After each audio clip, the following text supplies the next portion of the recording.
गरीब दर्जी बहू की फूलों के कपड़ों की सफलता। हे राम, मेरी कमर का दर्द तो ठीक होने का नाम ही नहीं ले रहा है। मेरी दवाई किधर है? अब तो इस दवाई से ही आराम मिलेगा। ये क्या, मेरी दवाई तो खत्म हो गई। एक काम करती हूँ, अनु बहू को बोलकर अजय से मंगवा लेती हूँ। शाम को आते हुए दवाई ले आएगा।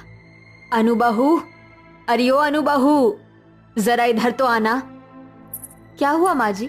क्यों सुबह सुबह चिल्ला रही हो? चैन से थोड़ी देर बैठ नहीं सकती क्या? आप आराम भी नहीं करने देती हो मुझे। मैं तो बस ये कह रही थी कि मेरी दवाइयाँ खत्म हो गई है। शाम को अजय को बोल देना, आते हुए मेरी दवाई ले आएगा। हाँ हाँ, क्यों नहीं। बैंक में डाका डाल रखा है ना, जो हमेशा उनके पास पैसे होंगे। एक तो पूरे घर का खर्च मेरा पति चलाता है। आपका दूसरा बेटा तो नालायकों की तरह घर में बैठा हुआ है, कामचोर कहीं का। घर की सारी जिम्मेदारी मेरे पति पर है, और ऊपर से आपकी ये दवाइयाँ आए दिन खत्म हो जाती है। मेरे पति के पास कोई पैसे वैसे नहीं है, जब आएंगे तो ला देंगे आपकी दवाई। और अब मुझे डिस्टर्ब करने की कोई जरूरत नहीं है, मुझे आराम करने दीजिए। इतना बोलकर अनु वहां से चली जाती है। अनु की बातें सुनकर सरिता की आंखों में से आंसू आ जाते हैं। तभी वहां पर सरिता की दूसरी बहू पूनम आ जाती है। माँ जी, ये लीजिए आपकी दवाई। लेकिन बहू, घर में तो पैसे ही नहीं थे, तो तू ये दवाई कैसे लेकर आई? सरला काकी के कुछ कपड़े सिए थे ना मैंने, ये उनके ही पैसे हैं। सुबह सफाई करते वक्त मैंने देख लिया था कि आपकी दवाइयाँ खत्म हो चुकी है, इसलिए मैं इन्हीं लाने गई थी। आप ये दवाई खा लीजिए, इससे आपको आराम मिलेगा। मैंने कोई पुण्य का काम किया होगा पिछले जन्म में, जो इस जन्म में मुझे तुझ जैसी बहू मिली है। अगर तू ना होती तो ना जाने मेरा क्या होता। दर्जी का काम करके भी तू घर का कितना ख्याल रखती है। सरिता के दो बेटे होते हैं, अजय और विराज। बड़ा बेटा अजय एक मिल में काम कर रहा था। छोटा बेटा विराज भी उसी मिल में काम करता है। लेकिन एक साल पहले हुए हादसे में विराज ने अपने दोनों पैर गंवा दिए थे, जिसके चलते अब घर के सारे खर्चों की जिम्मेदारी अजय पर आ जाती है। अजय की पत्नी अनु बहुत चालाक और घमंडी होती है, जिसके चलते वो हमेशा अपने पति के पैसों को घर में देने के लिए आनाकानी करती थी। जिसके चलते विराज की पत्नी पूनम लोगों के कपड़े सिलकर अपने घर का थोड़ा बहुत खर्चा चलाती थी। कहाँ हो पूनम बहू, दिखाई नहीं दे रही हो आजकल? कहीं नहीं काकी, घर में काम ही इतने होते हैं कि बाहर निकलने की फुर्सत ही नहीं मिल पाती है। वो तो है। मैं तो ये कहने आई थी कि जो तुम्हें मैंने अपनी बेटी का सूट दिया था, क्या तुमने उसे सिल दिया है? उसे आज पहनना था। जी काकी, ये लीजिए सूट, ये तो मैंने कल ही सिल दिया था। ये सूट तो काफी प्यारा लग रहा है, इसे पहनकर तो मेरी बेटी बहुत सुंदर लगेगी। पूनम, सच में तेरे हाथों में तो जादू है। दर्जी हो तो तेरी जैसी। तू तो हमारे पूरे गांव की दर्जी बहू है। अगर तू ना होती तो हमें छोटी छोटी चीजें सिलवाने के लिए दूसरे गांव जाना पड़ता। ये ले तेरे पैसे। पूनम काफी अच्छी दर्जी होती है, जो हर तरह के कपड़े सिल लिया करती थी, जिसके चलते गांव में हर कोई उसकी तारीफ करता था। लेकिन ये बात पूनम की जेठानी अनु को बिल्कुल भी पसंद नहीं थी, जिसके चलते अनु हमेशा पूनम से जलती रहती थी और उससे हर छोटी बड़ी बातों पर लड़ाइयाँ करती थी। एक दिन पानी ना देने से ये फूल कैसे मुरझा से गए हैं। मुझे माफ करना मेरे प्यारे फूलों। कल से मैं तुम्हें हमेशा समय से पानी दिया करूंगी, फिर देखना तुम कैसे जल्दी जल्दी खिलोगे। पूरा दिन क्या फूलों से ही बात करती रहेगी, या घर के कुछ काम भी करेगी? मेरी चाय किधर है? मेरी चाय का समय हो गया है और अभी तक मेरी चाय नहीं आई है। भाभी, मैं सुबह से कपड़े सिल रही थी, आप बैठिए, मैं अभी आपकी चाय बनाकर लाती हूँ। तेरा पति तो कामचोर था ही, तू भी कामचोर निकली, और अपने एक तो अपाहिज पति को हमारे सर पर बिठा रखा है। पूरा दिन बस एक कोने में पड़ा रहता है। भाभी, तमीज से बात कीजिए, मेरे पति है वो। और भूलिए मत, जेठ जी को उस हादसे से बचाते हुए ही मेरे पति की ऐसी हालत हुई थी। भूल मत, मेरा पति से इस घर का खर्च चलता है। अगर मेरा पति ना हो तो तुम लोग तो कंगाल हो जाओगे, समझे? रोटी रोटी के लिए तरसोगे तुम लोग तो। वो तो हम अब भी तरसते हैं। आप जेठ जी को घर में पैसे देने ही कहाँ देती हैं? सारे पैसे तो आप खुद ही अपने ऐशो आराम पर उड़ाती हो। तेरी इतनी हिम्मत कि अब तू मुझसे इस तरह से बात करेगी? इतना कहकर अनु पूनम को थप्पड़ मार देती है और अपने पति अजय को अपने घर वालों के खिलाफ भड़का देती है, जिसके बाद अजय और अनु घर छोड़कर चले जाते हैं। दोनों के घर को छोड़ जाने के बाद घर की आर्थिक स्थिति और बिगड़ जाती है। जिससे अब घर में खाने की तंगी शुरू हो जाती है। अब मैं क्या करूं माँ जी, और इनकी दवाई भी खत्म हो गई है और अब मेरे पास ज्यादा काम भी नहीं आ रहा है। अब मैं कैसे घर का खर्च चलाऊंगी। भगवान, कुछ तो चमत्कार दिखा। मैंने सुना है कि तुम फूल पत्तों पेड़ पौधों में भी हम इंसानों की तरह जान होती है और तुम लोग भी हमारी बात सुन सकते हो। भगवान के लिए हमारी मदद करो। पूनम इतना बोल ही रही होती है कि तभी पूनम के सामने लगे हुए पौधे के एक गुलाब के फूल की आवाज आती है। पूनम, तुम्हें रोने की कोई जरूरत नहीं है। मैं एक जादुई फूल हूँ और मैंने हमेशा देखा है कि तुम कैसे सभी का ख्याल रखती हो, हमें समय समय पर पानी देती हो, हमसे कितना प्यार करती हो। मैं तुम्हारी सारी परेशानियां जानता हूँ। मैं अपने जादू से इन सभी फूलों को जादुई बना रहा हूँ। ये फूल ना ही कभी मुरझाएंगे और ना ही इनकी खुशबू खत्म होगी। ये हमेशा हमेशा के लिए ऐसे ही महकते रहेंगे। इन फूलों की मदद से तुम कुछ भी बनाकर बेच सकती हो, जिससे तुम्हारी गरीबी धीरे धीरे दूर हो जाएगी। उस गुलाब के फूल में से एक सुनहरी चमकदार रोशनी निकलती है और देखते ही देखते वो रोशनी सभी फूलों पर जाती है और सभी जादुई फूल बन जाते हैं।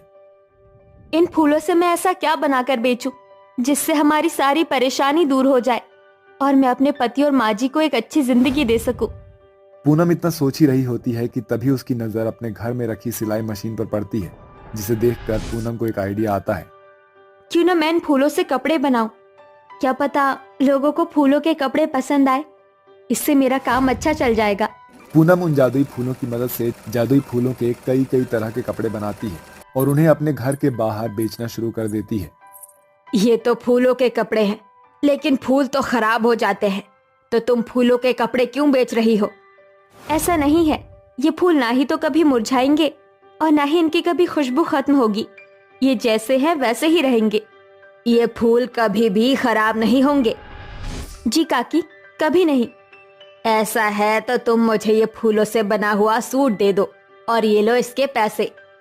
जैसे ही सरला वो सूट घर पर लेकर आती है और उसे पहनकर देखती है तो उसे वो फूलों का सूट बहुत पसंद आता है और कई दिन हो जाने के बाद भी वो फूलों का सूट खराब नहीं होता, जिसके चलते सरला पूरे गांव में पूनम के बने हुए फूलों के कपड़े की तारीफ करती है। तुम्हारे हाथ के फूलों के कपड़े कभी खराब नहीं होते और ना ही इनकी कभी खुशबू खत्म होती है। क्या ये सच है? ये सच है। ये कपड़े कभी भी खराब नहीं होंगे। धीरे धीरे पूनम के गांव के अलावा भी और गांव में फूलों के कपड़ों की बात फैलने लगती है, जिससे अब धीरे धीरे पूनम के कस्टमर दिन प्रतिदिन बढ़ते रहते हैं और सिर्फ कुछ ही महीनों के अंदर ही पूनम की बिक्री इतनी अच्छी हो जाती है कि अब पूनम अपने परिवार के लिए एक बहुत बड़ा और सुंदर सा मकान ले लेती है और साथ ही साथ अपने लिए एक बहुत ही बड़ी टेलर की शॉप खोलती है, जिसमें वो कई बेरोजगार औरतों को फूलों के कपड़े बनाना सिखाती है और कई बेरोजगार औरतों को इससे मदद भी मिलती है, जिससे अब पूनम अपनी मेहनत और लगन की वजह से बहुत फेमस हो जाती है और खुशी खुशी अपने पति और अपनी सास के साथ जिंदगी जीती है। सुषमा अपने बेटों के सर पर सेहरा सजाते हुए भरी आंखों से उन्हें देखकर कहती है, मेरे दोनों बेटे कितने सुंदर लग रहे हैं। आज मेरा सालों का सपना सच होने जा रहा है। मेरे बेटों का घर बसने जो जा रहा है। अपने बेटों को दूल्हा बना देखकर सुषमा फूली नहीं समा रही थी, मगर यश और सागर इस शादी से जरा भी खुश नहीं थे। तभी अचानक से यश सेहरा उतार कर नम आंखों से कहता है, माँ, मुझे माफ कर दीजिए, मगर मुझसे ये शादी नहीं होगी। मैं मेरी जिंदगी में अर्पिता की जगह और किसी को नहीं दे सकता। हाँ माँ, मैं भी मेघा के अलावा किसी के बारे में नहीं सोच सकता। दिमाग खराब हो गया है तुम दोनों का। बारात दरवाजे पर खड़ी है, मत भूलो आज तुम दोनों भाइयों की शादी है। कहाँ जा रहे हो तुम दोनों? हमें जाने दीजिए माँ। इतने में आलोकनाथ कमरे में आते हैं। अजी सुना आपने, समझाइए इन्हें कुछ, ये ऐसे कैसे जा सकते हैं? आज इनकी शादी है। इन्हें जाने दीजिए। सुषमा जी, एक माँ होकर भी आप इनका दर्द क्यों नहीं देख पा रही? अरे माँ बाप तो अपने बच्चे की खुशी के लिए क्या कुछ नहीं करते। इन्हें जाने दीजिए, जाओ बच्चों। पिता का आशीर्वाद लेकर यश और सागर शादी छोड़कर चले जाते हैं, जिसके बाद सुषमा अपने 3 बेटों निशु, संजय और अनुज की बारात लेकर जाती है और अमीर घर की पल्लवी, तारा और अंजलि को बहू बनाकर ले आती है। तभी यश और सागर भी अर्पिता और मेघा से शादी करके आते हैं। देखो माँ, हम तुम्हारी बहुएं लेकर आए हैं। बहू? सासू माँ, ये जेठ जी क्या बोल रही हैं? क्या ये जली उपली जैसी शक्ल वाली हमारी जेठानी है? तुम्हें क्या लगता है पल्लवी बहू, इनके कह देने से मैं इन दोनों काली भट्टी को अपनी बहू मान लूंगी? कभी नहीं। पैर में लगे कीचड़ को माथे पर लगा लेने से वो चंदन का टीका नहीं बन जाता। सुषमा दरवाजे पर खड़ी अपनी बहुओं को काले होने के चलते तानों भरी बातें सुनाकर अपनी तीनों गोरी बहुओं का गृह प्रवेश कराती है। वहीं बेचारी काली बहुएं बिना स्वागत के ससुराल के अंदर आती हैं। अगले दिन अर्पिता और मेघा अपनी पहली रसोई में बहुत सारा खाना बनाती हैं। माँ जी आ गई? आप ये देखिए, मैंने और मेघा ने पहली रसोई में सारा खाना आपकी पसंद का बनाया है। ये आलू सोए की सब्जी, कचौड़ी, मटर पनीर। तुम दोनों काली कलूटी को क्या लगता है ये सब करके तुम मेरे दिल में जगह बना लोगी? कभी नहीं। अपना ये काला कलूटा चेहरा लेकर चली जाओ मेरे सामने से। काली बहुओं की बेइज्जती होता देखकर सुषमा की तीनों गोरी बहुएं बहुत खुश होती हैं। ऐसे ही समय बीतता है और सुषमा की तीनों गोरी बहुएं प्रेग्नेंट हो जाती हैं। सासू माँ, हम तीनों प्रेग्नेंट हैं, आप दादी बनने वाली हैं। क्या सचमुच मैं दादी बनने वाली हूँ? तुम तीनों सोच भी नहीं सकती कि ये खुशखबरी देकर तुमने मुझे कितनी खुशी दी है। तभी मेघा और अर्पिता पैर छूकर अपनी सास से खुशी से कहती हैं, माँ जी, मुझे और मेघा को भी दिन चढ़ गए हैं। बहुत जल्दी आप दादी बनने वाली हैं। अपनी काली बहुओं की माँ बनने की बात से सुषमा जरा भी खुश नहीं होती और उखड़े अंदाज में कहती है, हाँ तो कोई बड़ा जंग नहीं जीतने वाली हो। तुम काले बच्चे ही पैदा करके जनसंख्या बढ़ाओगी बस।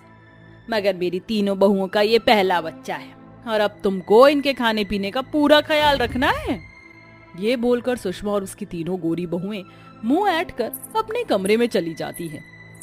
हाँ, ब्लैकी टैकी टैमरिंडा। अर्पिता दीदी, हमारी तीनों देवरानियों के साथ साथ हम दोनों का भी तो ये पहला बच्चा है। फिर माँ जी हमारे साथ ही ये फर्क क्यों कर रही हैं? क्योंकि हम गरीब घर से आई हैं और काली हैं। मेघा, तुम अपना दिल छोटा मत करो, देखना एक दिन माँ जी हम दोनों को अपना लेंगी। ऐसे ही दिन बीतता है और अब पांचों बहुओं को 3 महीने हो जाते हैं, मगर तीनों गोरी बहुएं सारा दिन अपने कमरे में बैठी बैठी फरमाइश करती हैं। अरे ओ हमारी काली जेठानियां, हमारा ब्रेकफास्ट लेकर कमरे में आओ। जाओ मेघा, ये नाश्ता उन्हें दे आओ। मेघा नाश्ता लेकर कमरे में आती है।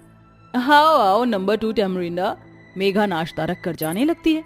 तभी तारा टॉन्ट मारते हुए बोलती है, अबे ओ काली कलूटी बैंगन लूटी, करेक्ट 10 बजे हमारे लिए जूस लेकर आना, मत भूलना, समझी? मेघा चुपचाप वहां से चली जाती है। वक्त गुजरता है। अब पांचों को 5 से 6 महीने बीत जाते हैं। एक शाम सुषमा अपनी तीनों बहुओं के लिए ढेर सारे फल, फ्रूट, काजू, बादाम खरीद कर लाती है। पल्लवी बहू, अंजलि बहू, तारा बहू कहाँ हो? जरा यहाँ तो आना। अरे सासू माँ, ये इतनी सारी थैलियाँ पूरा बाजार ही खरीद कर ले आई हैं क्या? मेरा बस चले तो मैं अपनी तीनों बहुओं के लिए पूरा बाजार भी खरीद लूं। इनमें तुम तीनों के खाने पीने के लिए फल, फ्रूट हैं और काजू, बादाम और मेवे मखाने हैं, और ये केसर है, इसे दूध में डालकर पीना ताकि तुम्हारे बच्चे गोरे सुंदर पैदा हो। ये तुम तीनों का पहला बच्चा है तो तुम्हें अपने खाने पीने का पूरा ध्यान देना है। माँ जी, क्या थोड़े से काजू बादाम हम भी ले ले? वो जैसे जैसे महीने बढ़ रहे हैं शरीर में बड़ी कमजोरी आ रही है। ये काजू बादाम फ्री फंड में नहीं आए जो मैं तुम दोनों काली कलूटियों को दे दूं। हमारे जमाने में औरतें रूखी सूखी रोटी खाकर भी हट्टे कट्टे बच्चे पैदा करती थी। दाल रोटी खाओ, उससे ताकत मिलेगी। सुषमा की इन बातों में उसका फर्क साफ झलक रहा था।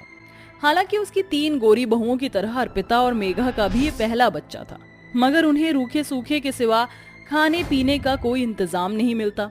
साथ ही वो बेचारी बहुएं सारा दिन सुबह से रात तक एक पैर पर नाचती रहती हैं। माँ जी, चाय।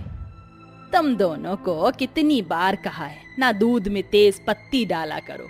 मेरी तीनों बहुओं का ये पहला बच्चा है, उन्हें ताकत की जरूरत है। लग रहा है चाय में अपना काला रंग घोल दिया हो। हाँ। माफ कर दीजिए माँ जी, मैं आगे से ध्यान रखूंगी। माँ जी, आज शाम के खाने में क्या बनाना है बता दीजिए। सुषमा मेघा को चिढ़ाते हुए तीनों गोरी प्रेग्नेंट बहुओं से पूछती है।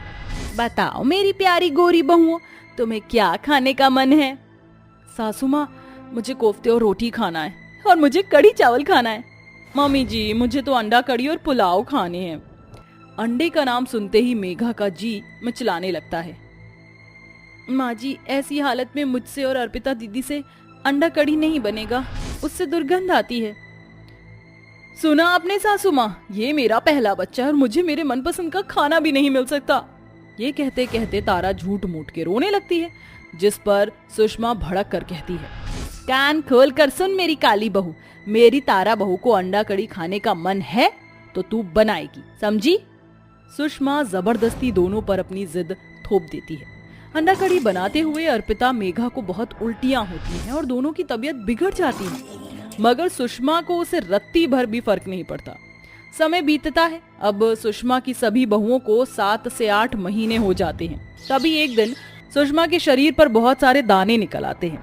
डॉक्टर की जांच के बाद ये पता चलता है, देखिए, आपके सास के शरीर में एलर्जी हो गई है और आप 5 ही प्रेग्नेंट हैं, इसलिए इनसे दूर रहिए और इनकी देखरेख के लिए एक नर्स रख लीजिए।